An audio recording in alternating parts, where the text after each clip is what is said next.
Lep in prijazen pozdrav iz Seeštada. In sicer to je 19 postaj od središča mesta, kjer se gradi s konceptom iz leta 2007 novo naselje s 20.000 stanovanjskimi enotami. In tukaj vidite že zgrajene enote, ki so seveda tudi že zasedene. No, tole je na tej strani otroški vrtec, park kot dopolnilo vrtcu in seveda tukajšnjim stanovalcem. Tukaj zraven je tudi osnovna šola. In tamle, nekje v daljavi, ki vidite one luči, pa je že postaja železniškega povezovalnega dela z središčem mesta Dunaj. No, pa se mi sprehodimo nekoliko po tem novem mestu, ki ne boste verjeli, bo kot rečeno leta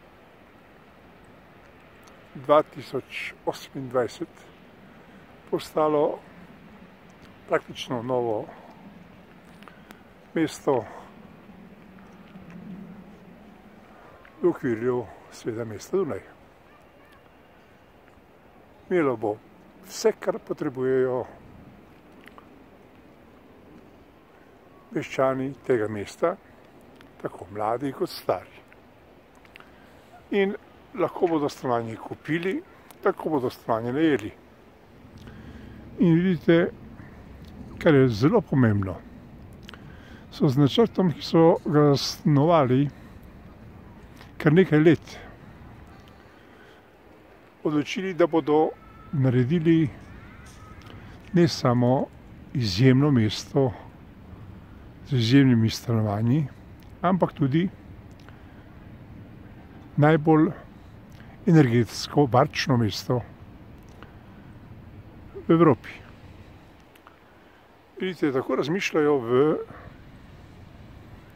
državi in mestu, ker vedo, da prebivalstvo potrebuje stanovanja. Mi smo se vozili iz centra ali pa središča mesta dobre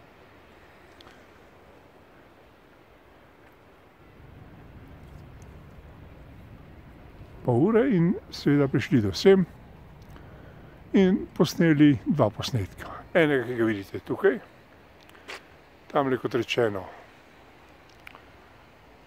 z otroškim vrtcem, ne bo edini.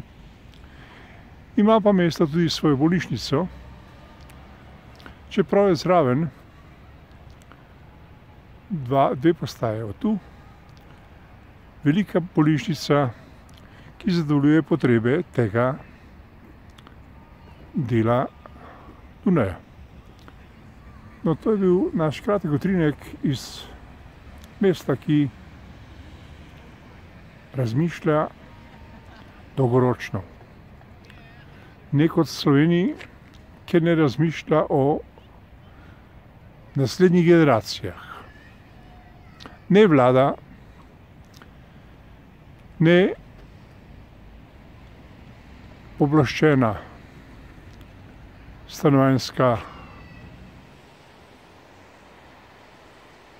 družba Republike Slovenije, kaj šele mesto Ljubljana, ki brez kakršnekoli koncepta krpa gradnjo stanovanj.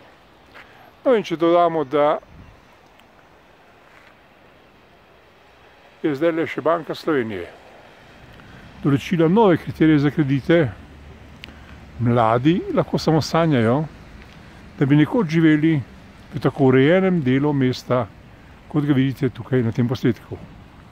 Zato smo prišli neposredno iz središča Dunaja, da vam to pokažemo in da opomnimo vse tiste, ki vodijo to državo, naša mesta in občine, da si vzamejo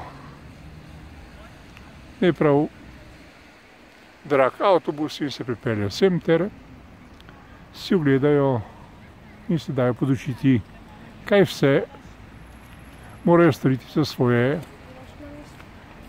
občane, meščane in seveda državljane. No in lepo se imejte, kjerkoli ste. Mi pa zaključujemo s tem posnetkom iz Seeštada na Dunaju. Ko bo naš obisk naslednji v tem mestu, bomo prikazali naslednjo fazo. Lepo se imejte in lep pozdrav iz urejenega in organizacijsko usmerjenega mesta Evrope. Nasvidenje.